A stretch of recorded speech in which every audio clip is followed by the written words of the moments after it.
আলহামদুলিল্লাহ, আল্লাহ পাক রব্বুল আলামিনের মেহেরবানি যে আল্লাহ তাআলা আমাদেরকে এখন পর্যন্ত হায়াত রেখেছেন।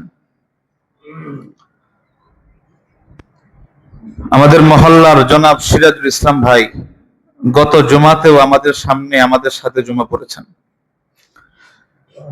আজকে তিনি দুনিয়াতে নাই।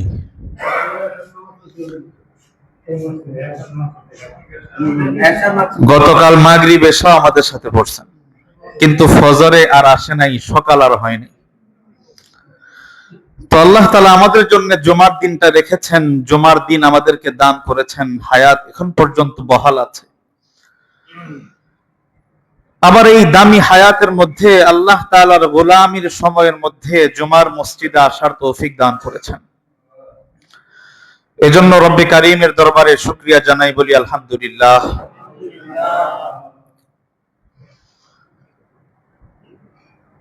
মুহতারাম হাজিরিন, আল্লাহ তাআলা মানুষকে দুইটা অনুভূতি দান করেছেন। প্রত্যেকটা মানুষের সাথে দুইটা অনুভূতি কাজ করে। একটা অনুভূতি, এটা মানুষ্য অনুভূতি, মানবিক অনুভূতি। মানুষ হওয়ার কারণে যেই অনুভূতি থাকা দরকার সেটা হলো মানুষ্য অনুভূতি। আরেকটা অনুভূতি হইল ধর্মীয় অনুভূতি, যেই অনুভূতিটা তৈরি হয় ধর্মের কারণে। যে যেই ধর্মের হয় সে সেই ধর্মের অনুভূতি লালন করে ধর্মীয় অনুভূতি হিসাবে। কথাটা বোঝার জন্য, যেমন পায়খানা, এটা মানুষের কাছে ঘৃণ্য জিনিস কিনা? এটা মানুষের কাছে একটা ঘৃণার জিনিস। এটা মানুষ মাত্রই এটাকে ঘৃণা করে। কিন্তু দেখবেন কুকুর এটাকে ঘৃণা করে না, মুরগি এটাকে ঘৃণা করে না, ভেড়া, বকরি, গরু এটাকে ঘৃণা করে, এর উপর পাড়ায়া যায়। কিন্তু মানুষ জেনে শুনে কখনো পায়খানার উপর পাড়া দিতে পারে? কারণ মানুষ অনুভূতি হইল পায়খানা খারাপ জিনিস, পায়খানা ঘৃণ্য জিনিস, পায়খানা ঘৃণার বস্তু, এটার সাথে মানুষের সম্পর্ক নেই। তো আরেকটা অনুভূতি হইল ধর্মীয় অনুভূতি।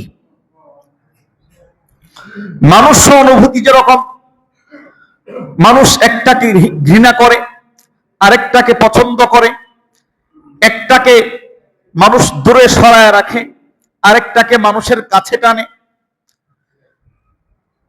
মানুষ অনুভূতি নষ্ট হইলে যেমনি ভাবে মানুষের মেজাজ নষ্ট হয়, মগজ নষ্ট হয়, পাগল হয়ে যায়, সে অসুস্থ হয়ে যায়।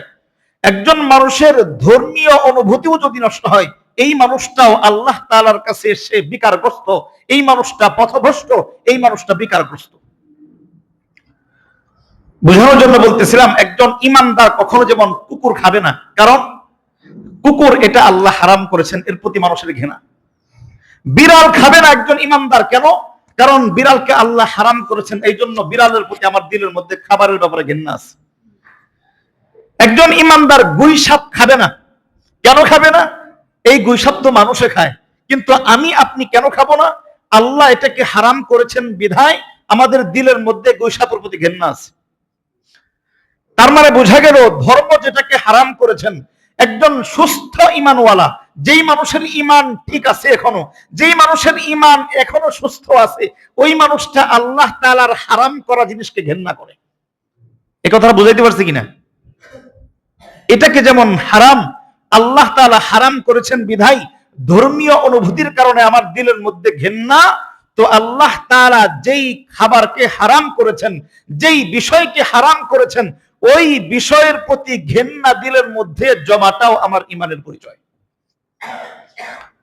আল্লাহ তাআলা সুদকে হারাম করেছেন না হালাল? একটু কথা জুড়ে বলতে হবে, হারাম করেছেন না হালাল? হারাম। এখন একজন ঈমানদার যদি সুদ খায়, বুঝতে হবে তার মধ্যে সুদের ঘৃণা আসে নাই, তার ঈমানের মধ্যে সমস্যা আছে। কথা বুঝাইতে পারছি কিনা? আল্লাহ তাআলা ঘুষকে হারাম রাখছেন না হালাল? হারাম কিনা? ঘুষ খাওয়া হালাল না হারাম? হারাম। একজন ঈমানদার মুসলমান যদি ঘুষ খায়, বুঝতে হবে ওর ঈমানের মধ্যে ঘুষের ঘৃণা নাই, তার মধ্যে ওর ঈমানে ভেজাল আছে। একজন মুসলমান যদি মসজিদে এসে জুতা চুরি করে আমরা তাকে ঘৃণা করি কিনা? একজন মুসলমান হয়ে মসজিদ থেকে জুতা চুরি করলো, বলেন জুতা চুরি করা হালাল না হারাম? হারাম। তাহলে এর প্রতি আমাদের ঘৃণা আছে, যথেষ্ট ঘৃণা আছে। কিন্তু বোনের সম্পদ, ভাইয়ের সম্পদ হরণ করা, বক্ষণ করা, নিজের মধ্যে জমায়ে ফেলা, এটা হালাল না হারাম? আমাদের সমাজের মানুষ খায় কিনা? মুসলমান না বেঈমান? মুসলমান খায়। তার মানে বুঝতে হবে মুসলমান হওয়ার পরেও তার প্রতি আল্লাহ তাআলার হারাম জিনিসের প্রতি তার ঘৃণা নাই, তার মানে ঈমানে ভেজাল আছে। আগে বলছিলেন মানুষ অনুভূতি নষ্ট হইলে মানুষ পায়খানাও খাইতে পারে, ঘৃণা লাগে না, কারণ মানুষ অনুভূতি নাই। ঠিক ধর্মীয় অনুভূতি নষ্ট হয়ে গেলে, ধর্ম নষ্ট হয়ে গেলে, দিন নষ্ট হয়ে গেলে, ঈমান নষ্ট হয়ে গেলে সে আল্লাহ তাআলার হারাম করা যে কোনো জিনিস খাইতে পারে, তার দিলের মধ্যে ঘৃণা লাগে না। ঈমানের সমস্যা। কোথায় সমস্যা? ঈমানের সমস্যা। বলবেন ঈমানে কোন পর্যায়ের সমস্যা?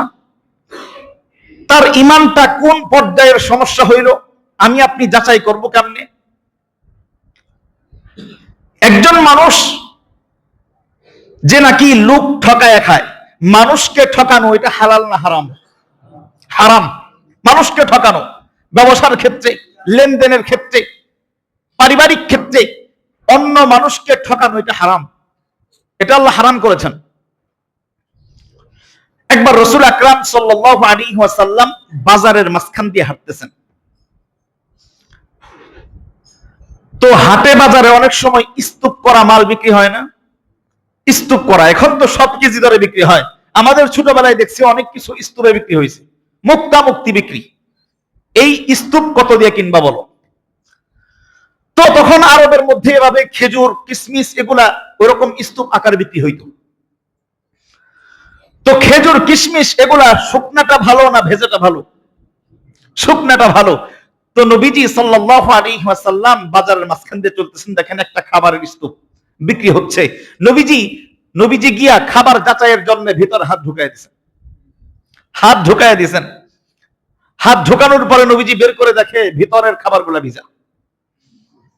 মালিককে প্রশ্ন করেন, কিরে মালিক, ভেতরের খাবার ভিজা কেন? উপরে শুকনা দিয়া রাখছো, ভেতরে ভেজা কেন? আমাদের সমাজে এটা নাই। উপরে ভালো ধান দিয়া নিচে চিটা ধান দেয় না? উপরে ভালো তরকারি, নিচে খারাপ বাজে তরকারি দেয় না?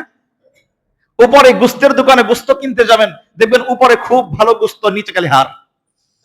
ভেজাল করে কিনা আমাদের সমাজে?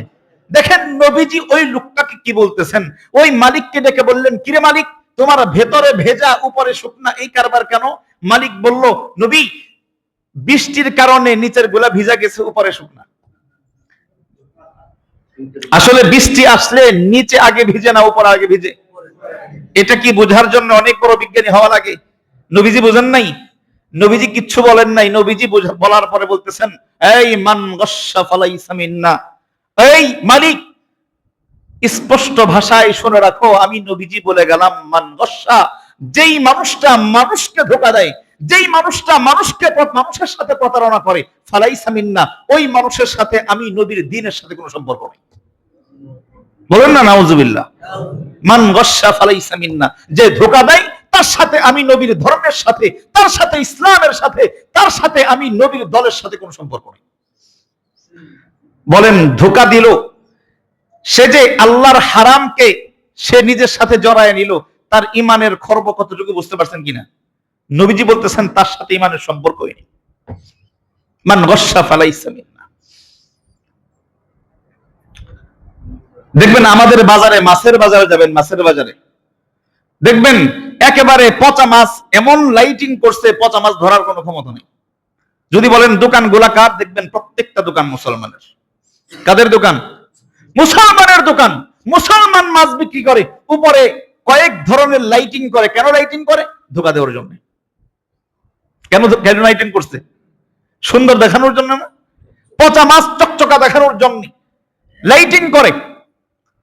মান গস্সা ফালাইসা মিন্না, যে ধোঁকা দিবে, আল্লাহর হাবিব বলতেছেন তার সাথে আমাদের দ্বীনের কোনো সম্পর্ক নেই।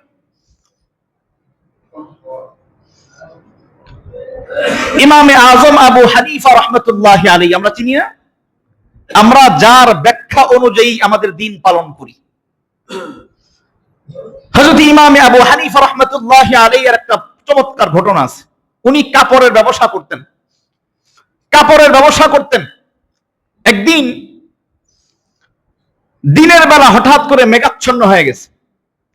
দিনের বেলা অনেক সময় মেঘাচ্ছন্ন হইলে দুনিয়া অন্ধকার হয়ে যায় কিনা, একটু ঘোলাটে হয় কিনা। তখন তো এরকম লাইটিং এর ব্যবস্থা ছিল না।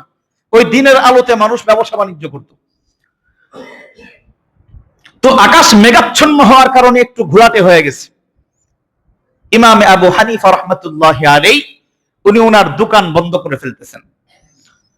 আশেপাশের ব্যবসায়ীরা বলতেছেন, হুজুর এরকম কেন করতেছেন? এখনো তো দিনের বেলা মানুষ আছে, ব্যবসা চলবে, আপনি কেন দোকান বন্ধ করে ফেলতেছেন? ইমামে আবু হানিফা রাহমাতুল্লাহি আলাইহি উত্তর করলেন, ও ব্যবসায়ীরা, গোটা জমিন অন্ধকার হয়ে গেছে আকাশ মেঘাচ্ছন্নতার কারণে। এখন যদি একজন ক্রেতা আমার দোকানে আসে, কাপড়ের আসল রংটা বুঝতে সমস্যা হইতে পারে। বলেন না আল্লাহু আকবার। কাপড়ের আসল রংটা চিনতে সমস্যা হইতে পারে।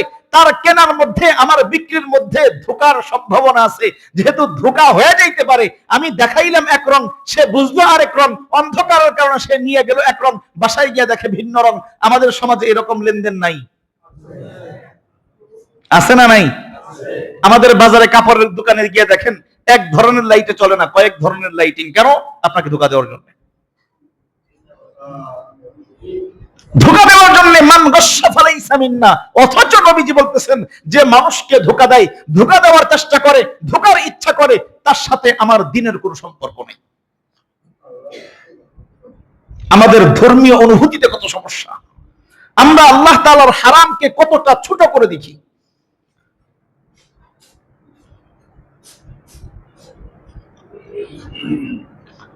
এবার আসেন আরেকটা দিক আলোচনা করি। যে নাকি হারাম কাজ করে, হারাম খায়, হারাম নিয়ে চলে, এই মানুষটার আরেকটা আযাব হইল, আরেকটা শাস্তি হইল, আরেকটা কড়া বার্তা হইল। এই মানুষটা আল্লাহ তাআলার কাছে যত ধরনের দোয়া করতে পারে, যত ইবাদত করুক না কেন, সে যদি গোটা জিন্দেগি তাহাজ্জুদ পড়ে, সারা দিন যদি সে রোজার মধ্যে পালন করে, আল্লাহর হাবিবের হাদিস বলে এই হারাম খানেওয়ালা মানুষটার একটা ইবাদত আল্লাহ কবুল করেন না। একটু জোরে বলেন নাউজুবিল্লাহ। যেই মানুষটা হারাম খায়, হারাম খানেওয়ালার ইবাদত আল্লাহ কবুল করেন না।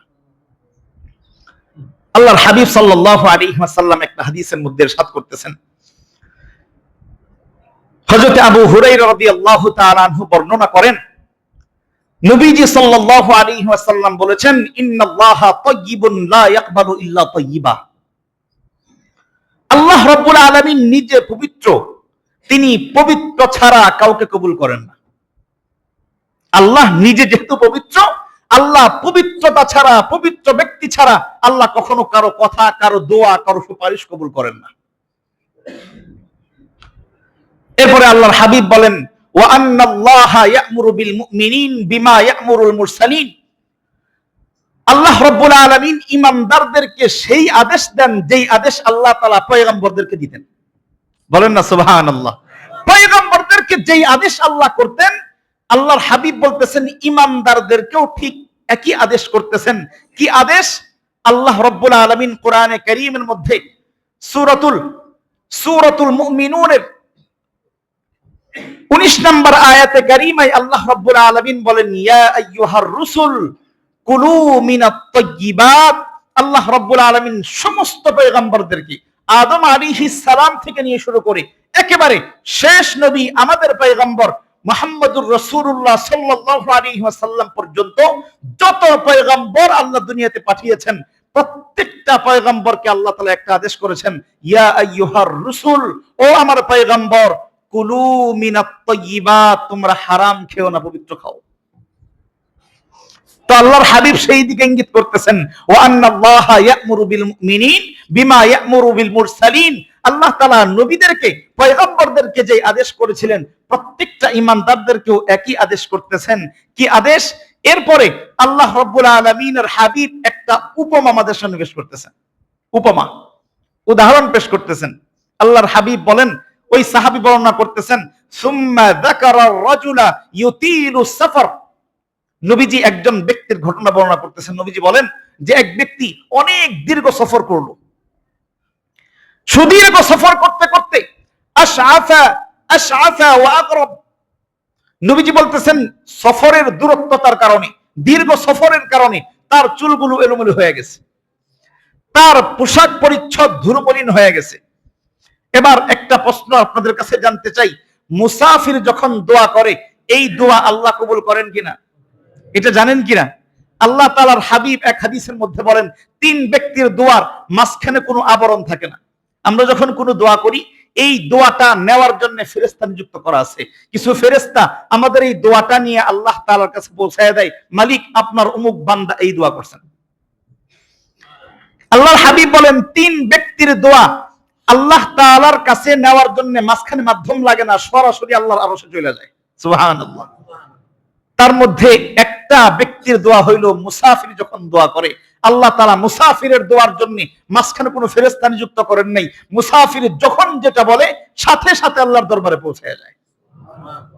আল্লাহর হাবিব দেখেন কাকে দিয়ে কি বুঝাইতেছেন, এই মুসাফির দিয়ে বুঝাইতেছেন। কেমন মুসাফির? নবীজি বলেন ইউতিলুস সাফার, সফর এত দীর্ঘ, আশআসা ওয়া আকরাব, সফর করতে করতে মাথার চুলগুলো এলোমেলো হয়ে গেছে, গোটা শরীর ধুলোবালিতে মিশ্রিত হয়ে গেছে। নবীজি এরপরে বলেন ইয়ামুদ্দুল ইয়াদাইন, এরপরে এই সুদীর্ঘ মুসাফির আমাদের হিসাবে এই ব্যক্তি হাত উঠাইতে দেরি হওয়ার কথা, দোয়া কবুল হইতে দেরি হওয়ার কথা না নবীজির হাদিস অনুযায়ী। কিন্তু নবীজি বলতেছেন ইয়ামুদ্দুল ইয়াদাইন, এই মানুষটা আল্লাহ তাআলার কাছে দুহাত তুলে যখন উঁচু করে ইলা সামাই, আসমানের দিকে, এরপরে বলতে থাকে ইয়া রাব্বি ইয়া রাব্বি। এরপরে ওই লোকটা বলতেছেন ইয়া রাব ইয়া রাব। এখন আমাদের হিসেবে বলেন এই লোকটার দোয়া কবুল হচ্ছে কি হচ্ছে না? সরাসরি আসমানে ওঠার কথা না? কিন্তু নবীজি এর পরের অংশে বলতেছেন এমন ব্যক্তি যে নাকি আসমানের দিকে হাত উঠিয়ে ইয়া রব বলতেছেন। নবীজি বলতেছেন ওয়া মাতআমুহু হারাম ওয়া মাশরাবুহু হারাম ওয়া মালবাসুহু হারাম ওয়া গুদ্দিয়া বিল হারাম। নবীজি বলতেছেন অথচ যেই মানুষটা এত দীর্ঘ সফরকারী, এত সফর করতে করতে মাথার চুলগুলো এলোমেলো হয়ে গেছে, শরীরটা ধুলোমলিন হয়ে গেছে, এই মানুষটা আল্লাহ তাআলার কাছে হাত উঠায়া দোয়া করতেছে, ইয়া রব বলতেছে। কিন্তু নবীজি বলেন অথচ ওয়া মাতআমুহু হারাম ওয়া মাশরাবুহু হারাম ওয়া মালবাসুহু হারাম, তার পেটে যেই খাবার আছে এই খাবারটাও হারামের খাবার, তার পেটের মধ্যে যেই পানি আছে এই পানিটাও হারাম, তার গায়ের মধ্যে যেই পোশাক আছে এই পোশাকটাও হারাম। নবীজি বলতেছেন ফাআন্না ইউস্তাজাবু লিযালিক, তাহলে ও আমার সাহাবীরা বলো এই মানুষটার ইবাদত, এই মানুষটার দোয়া আল্লাহ কবুল করবেন কেমনে? এত সুদীর্ঘ সফরকারী মুসাফিরের দোয়া আল্লাহ কবুল করেন না কখন? যখন তার পেটের মধ্যে হারাম থাকে, গায়ের মধ্যে হারাম থাকে, যদি হারামের সঙ্গে মিশ্রণ থাকে, আল্লাহর হাবিব বলতেছেন তার দোয়া আল্লাহ কখনো কবুল করেন না। আমরা তো দোয়া করতে করতে পেরেশান। এত দোয়া করি আল্লাহ সবাইকে দেখে, আমাকে কেন দেখে না?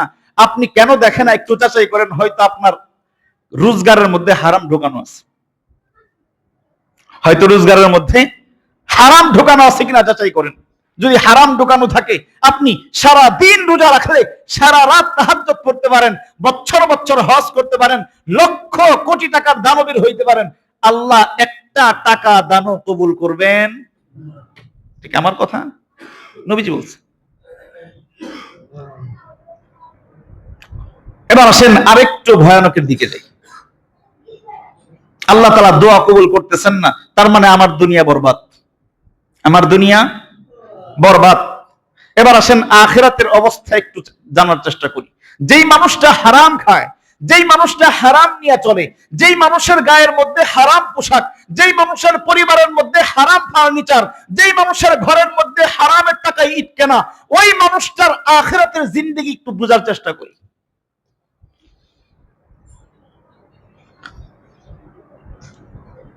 একটা উদাহরণ বুঝি। আমাদের মধ্যে অনেকেই আছে না সারাদিন খুব হালাল টাকা কামাই, কিন্তু মাঝে মাঝে কিছু কিছু টাকা হারাম কামাই, আছে না? এই পদ্ধতির লোকের মধ্যে রিকশাওয়ালাও আছে, অনেক রিকশাওয়ালা দেখবেন মানুষকে জিম্মি করে, কি ভাই করে না? রিকশাওয়ালা মানুষকে জিম্মি করে না?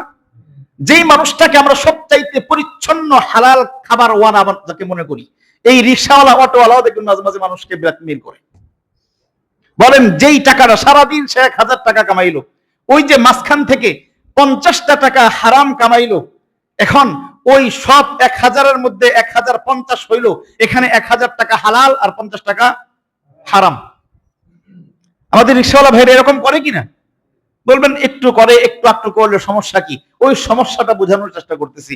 একজন মানুষের গোটা জিন্দেগি হারাম, তার কথা বাদ, যার নাকি 1000 টাকা হালাল, মাত্র 50 টাকা হারাম, তার উদাহরণ বোঝানোর চেষ্টা করতেছি। ধরেন একজন রিকশাওয়ালা সারাদিন 1000 টাকা কামাইছে, মাঝখান থেকে একজন মানুষকে, অপরিচিত মানুষ, ধোকা দিয়া এখানকার ভাড়া 20 টাকা, কিন্তু দাবি করছে এখানকার ভাড়া 30 টাকা। দেখছেন লোকটা নতুন কি বলতেছে, লোক ভাড়া 30, 10 টাকা এরকম হারাম খাইলো। এইভাবে সারাদিনে 50 টাকা হারাম খাইছে। তো সন্ধ্যার পরে যখন সে বাসায় ফিরতেছে, তো বাসায় আসার সময় মনে করেন বোঝার জন্য এই লোকটা 50 টাকা দিয়ে 1 কেজি পেঁয়াজ নিয়ে আসছে। কি নিয়ে আসছে? 50 টাকার পেঁয়াজ। এর আগে একটু বোঝাই যে হুজুর ওই 50 টাকা যদি না হয়, যদি 1 কেজি দুধের মধ্যে 1 ফোঁটা গরুর চনা ফালানো হয়, গরুর পেশাব ফালানো হয়, দুধ তো 1 ফোঁটাই হারাম নাকি সবটুকুই শেষ? সবটুকু শেষ না? তো আপনি 1000 টাকা হালালের মধ্যে 50 টাকা হারাম ঢুকাইছেন, সব টাকার মধ্যেই তো হারামের সংমিশ্রণ হয়ে গেছে। এবার আপনি 50 টাকার পেঁয়াজ কিনলেন, বাসায় নিয়ে গিন্নিকে বললেন, বিবিকে বললেন যে এবার খুব সারাদিন কষ্ট করছি, ক্ষুধাই একেবারে কাতর, সুন্দর করে রান্না করো। এই 50 টাকার পেঁয়াজ আপনার মাছ, গোস্ত, অনেক সবজি, আপনার ভাত, সবকিছুর সাথে 50 টাকার পেঁয়াজ মিশছে কিনা? হারাম মিশছে কিনা? তার মানে এতক্ষণ ছিল শুধু পেঁয়াজ, এবার পুরো খাবারটাই হারাম। আমার কথা কি বুঝতেছেন? এতক্ষণ ছিল 50 টাকার শুধু পেঁয়াজ হারাম, কিন্তু যখন পেঁয়াজ দিয়া আমার বিবি, আপনার বিবি যখন রান্না করছে, এবার গোটা রান্নার মধ্যে পেঁয়াজ ঢুকছে কিনা? গোটা রান্নাটা হারাম হয়েছে কিনা? এবার ওই হারাম তরকারি, হারাম খাবার যখন ভাতের সাথে মিশাইছেন, ভাত তরকারি সব একাকার, গোটা খাবারটা হারাম। এবার আপনি আপনার আদরের সন্তানটা নিয়া, আদরের মেয়েটা নিয়া, আদরের মহাব্বতের বিবিটা নিয়া, মাকে নিয়া, বাবাকে নিয়া ওই খাবারের টেবিলে বসলেন, খুব মজা করে খাবার খাইলেন। এবার আসেন, যারা স্বাস্থ্য বিজ্ঞানী এরা বলে, এদের তথ্য অনুযায়ী একজন মানুষ যখন একটা খাবার খায়, এই খাবারটা হজম হওয়ার পরে 3টা ভাগে ভাগ হয়। কয় ভাগে? আপনারা জানেন কিনা এগুলা? 3টা ভাগে ভাগ হয়। এই খাবারের একটা অংশ বর্জ্য হয়ে যায়, পায়খানা হয়ে যায়, পেশাব হয়ে যায়। আরেকটা অংশ রক্ত হয়, আরেকটা অংশ হয় শরীরের ক্যালসিয়াম। এই যে 3টা অংশ মিলল, একটা অংশ রক্ত, একটা অংশ ক্যালসিয়াম। এবার আরেকটু আগে যাই, চিকিৎসা বিজ্ঞানীদের মতে মানুষের শরীরের রক্ত দীর্ঘদিন থাকার পরে আস্তে আস্তে এই রক্তটাই মানুষের বুঝতে পরিণত হয়। রক্ত এক পর্যায়ে কি হয়? গুস্তে পরিণত হয়। এবার আসেন, একজন আপনি 50 টাকার হারাম পেঁয়াজ কেনার পরে এখান দিয়ে খাবার খাইলেন। এই খাবারটা পুরা পরিবার সকলেই মিলে খুব আনন্দ সহকারে খাবার খেলেন। খাবারের পরে এই দামি দামি খাবার থেকে আপনার শরীরে, আপনার বিবির শরীরে, আপনার মেয়ের শরীরে, আপনার সন্তানের শরীরে, আপনার মা, বাবা, ভাইয়ের শরীরে, সকলের শরীরে খাবার ঢুকলো। সেখান থেকে এই হারামের রক্ত তৈরি হইলো, এই রক্ত থেকে আবার গুস্ত তৈরি হইলো। এবার এই গুস্ত নিয়ে আমি আপনি দুনিয়া থেকে বিদায় নিলাম। বিদায় নেওয়ার পরে যখন আখিরাতের ময়দানে গেলাম, আল্লাহর হাবিব বলতেছেন, লা ইয়াদখুলুল জিসমু লা ইয়াদখুলুল জাসাদু গুযযিয়া বিল হারাম। তোমার যেই শরীরটা, যেই শরীরের গুস্তটা হারাম দিয়া বাড়ছে, হারাম দিয়া তৈরি হয়েছে, ওই শরীরটা আল্লাহর জান্নাতে ঢুকবে না। বলেন না নাউজুবিল্লাহ? বুঝেন নাই কথা? 50 টাকার হারাম খাবার খাওয়াইছেন মাত্র, ওই খাবার দিয়া আমি আপনার শরীরে রক্ত হইছে, গুস্ত হইছে। আল্লাহর হাবিব বলতেছেন, যেই গুস্তটা ওই হারাম দিয়া হইছে, হারাম দিয়া বাড়ছে, ওই শরীরটা, ওই গুস্তটা আল্লাহর জান্নাতে কখনোই যেতে পারবে না। তার মানে হারামের মাধ্যমে আখিরাতটাও বরবাদ করে ফেললাম।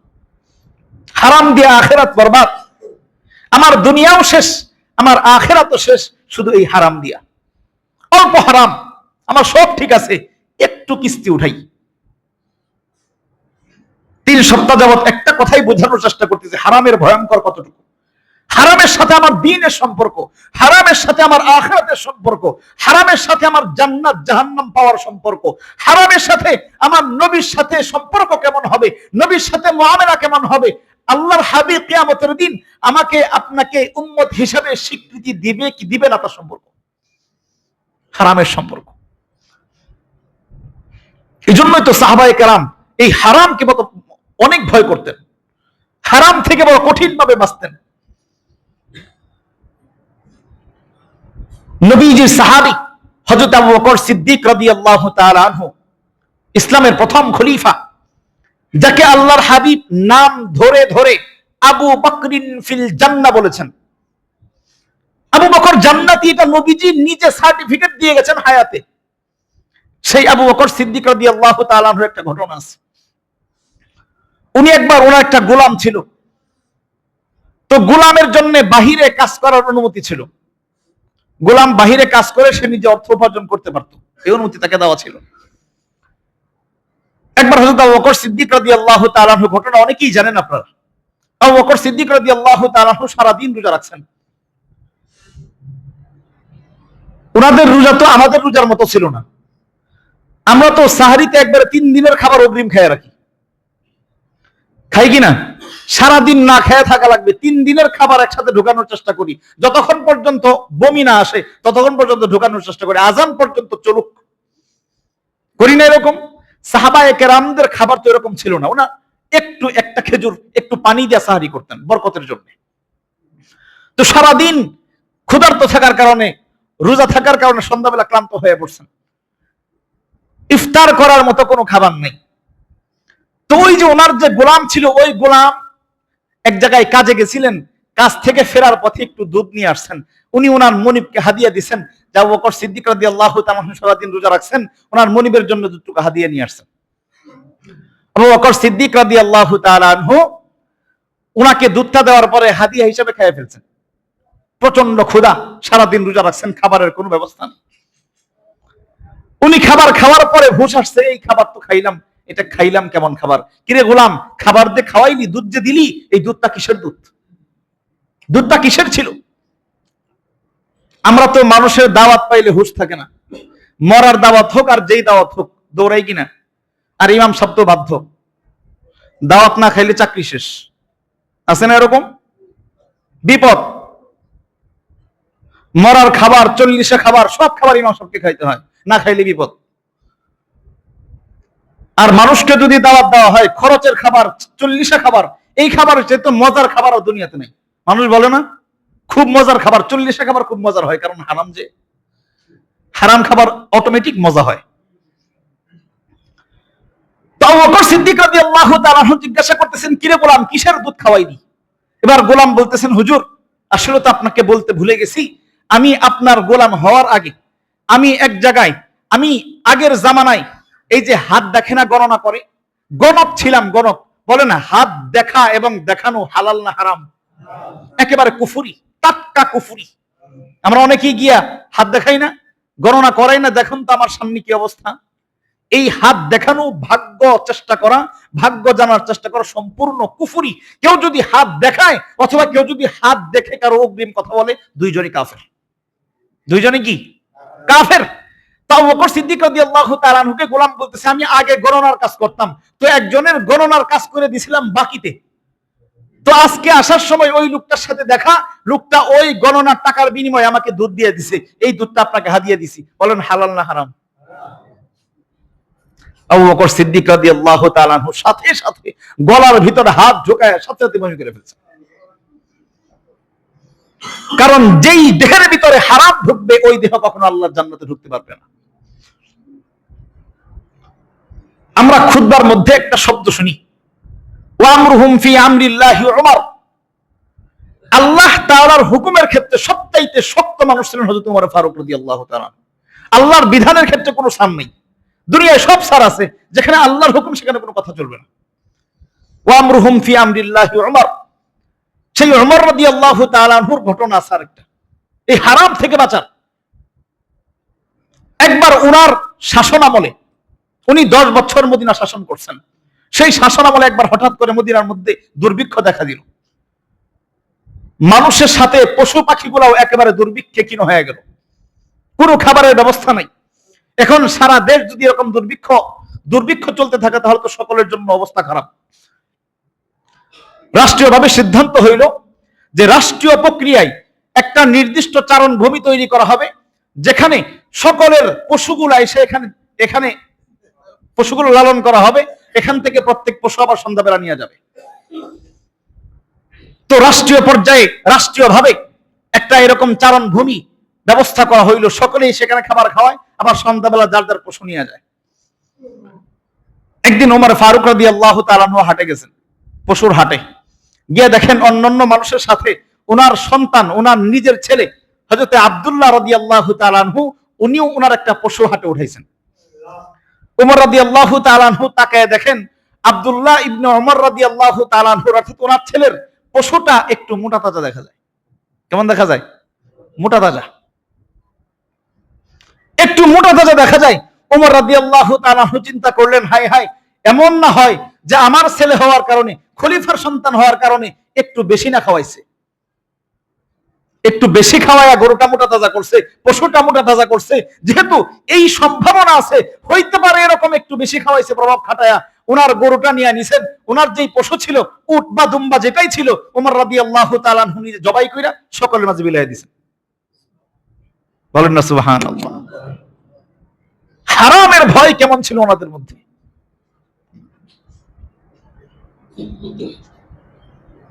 শেষে একটা হাদিস শোনায় কথা শেষ করব, সময় নেই। আসলে এই হারাম নিয়ে আলোচনা করলে অনেক আলোচনা করা দরকার। এখন ঘরে ঘরে হারাম, পেটে পেটে হারাম, গায়ে গায়ে হারাম। হযরত আব্দুল্লাহ ইবনে মাসউদ রাদিয়াল্লাহু তাআলা আনহু, নবীজির বিখ্যাত একজন সাহাবী। হযরত আব্দুল্লাহ ইবনে মাসউদ রাদিয়াল্লাহু তাআলা আনহু ছোট্ট একটা পরিচয় তুলে ধরি। আব্দুল্লাহ ইবনে মাসউদ রাদিয়াল্লাহু তাআলা আনহু নবীজির এমন ঘনিষ্ঠ ছিলেন, এমন কাছের সাহাবী ছিলেন, যাকে বলা হয়তো সাহিবুস সির। নবীজির একেবারে গোপন কথা যিনি জানতেন তার নাম হযরত আব্দুল্লাহ ইবনে মাসউদ রাদিয়াল্লাহু তাআলা আনহু। নবীজির ঘরে অল টাইম প্রবেশের অনুমতি ছিল। অন্যান্য সাহাবী আসলে অনুমতি নেওয়া লাগতো, ইয়া রাসূলুল্লাহ আপনার সাথে সাক্ষাৎ করতে চাই। আব্দুল্লাহ ইবনে মাসউদ রাদিয়াল্লাহু তাআলা আনহুকে বলা ছিল, তুমি আসলে সরাসরি ঘরে ঢুকবা, অনুমতি দরকার নেই। সেই আব্দুল্লাহ ইবনে মাসউদ রাদিয়াল্লাহু তাআলা আনহু একটা হাদিস বর্ণনা করেছেন, একটা ভয়ঙ্কর হাদিস, আমাদের জন্য বড় ভয়ঙ্কর। উনি বলতেছেন, লা তাজুলু কদাম ইবনি আদম ইয়াউমাল কিয়ামাতি মিন ইনদি রাব্বিহ হাত্তা ইউসআলা আন খামসিন। আব্দুল্লাহ ইবনে মাসউদ রাদিয়াল্লাহু তাআলা আনহু বলেন, আমি নবীজিকে বলতে শুনছি, নবীজি বলেন, কিয়ামতের ময়দানে, কঠিন হাসরের দিনে, যখন সমস্ত মানুষগুলো উলঙ্গ থাকবে, উলঙ্গ, কারো গায়ে একটা সুতা থাকবে না, এত দামি কাপড় থাকবে না, আমরা যেই সাদা কাফনটা দিয়ে দিই কাফনটাও থাকবে না, একেবারে উলঙ্গ। মাথার উপরে ছাদ হিসেবে থাকবে কঠিন সূর্য, নিচে জমিন হিসেবে থাকবে তামার জমিন, উত্তপ্ত লাল টকটকে জমিন থাকবে, সামনে থাকবে জাহান্নামের আযাবের গড়গড় আওয়াজ, তার আগে থাকবে পুলসিরাত। এমন কঠিন মুহূর্তে আব্দুল্লাহ ইবনে মাসউদ রাদিয়াল্লাহু তাআলা আনহু riwayat করেন, আল্লাহর হাবিব বলেছেন, 5টা প্রশ্নের উত্তর না দেওয়া পর্যন্ত আমি আল্লাহ তাআলার সামনে থেকে একটা কদম নড়ার সুযোগ থাকবে না, পা নড়ানোর সুযোগ থাকবে না। কয়টা প্রশ্ন? 5টা প্রশ্নের উত্তর দিয়া তারপরে পা নড়াইতে হবে। হাত্তা ইউসআলা আন খামসিন, আল্লাহর হাবিব বলেন 5টা প্রশ্নের উত্তর দিতে হবে।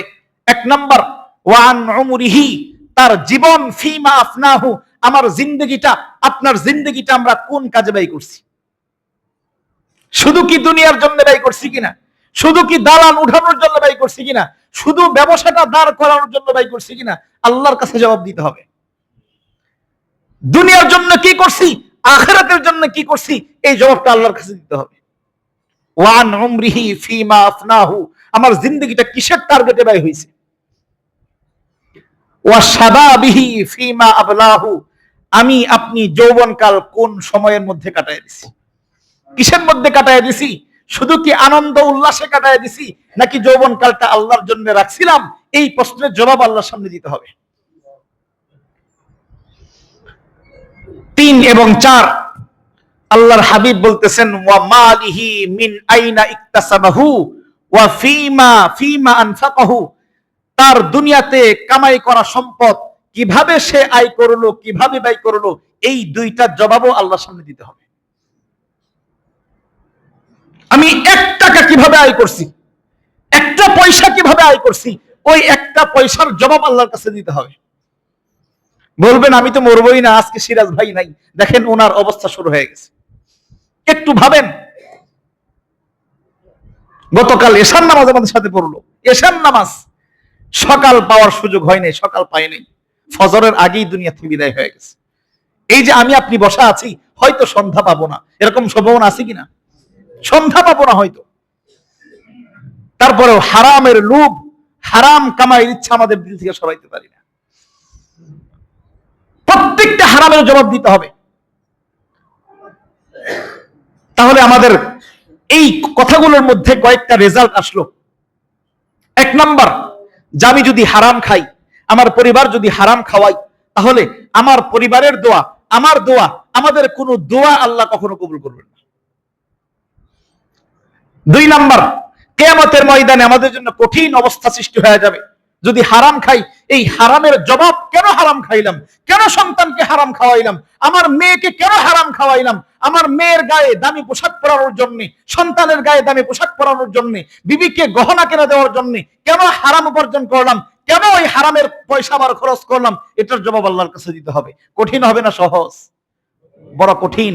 সর্বশেষ কথা, সর্বশেষ ভয়ঙ্কর ব্যাপার, যেই সন্তানকে, যেই আদরের সন্তানটার জন্য আমার জীবনটা শেষ হয়ে যায়, সব শেষ করলাম সন্তানের জন্য, সব শেষ করলাম মেয়ের জন্য, সব শেষ করলাম স্ত্রীর জন্য, সব শেষ করলাম বৃদ্ধ মা আর বাবার জন্য, ওই মা বাবাকে হারাম খাওয়ায়া ওই মা বাবার শরীরটা, আমার সন্তানের শরীরটা, আমার মেয়ের শরীরটা আমি জান্নাতের জন্য হারাম করে দিতেছি, হারাম বানাই দিতেছি। আমার সন্তানের শরীর জান্নাতের জন্য হারাম, আমার মেয়ের শরীর জান্নাতের জন্য হারাম। শুনলেই তো কেমন হওয়ার কথা। কেন বলেন, কেন কে করছে এটা? কে করছে? আমি করছি, আপনি করছি, আমরা করছি। আমরা আমাদের সন্তানগুলোকে জাহান্নামের লাকড়ি বানায় ফেলছি, আমরা আমাদের মা আর বাবাকে জাহান্নামের লাকড়ি বানায় ফেলছি। কেন? 50 টাকা হারাম খাইতে গিয়া, 50 টাকা হারাম খাইতে গিয়া। এজন্য হারাম থেকে বাঁচা, হারাম থেকে বাঁচা, হারাম থেকে বাঁচবো তো ইনশাআল্লাহ। আল্লাহ তাআলা আমাদের সকলকে তামাম প্রকার হারাম থেকে বাঁচার তৌফিক দান করেন।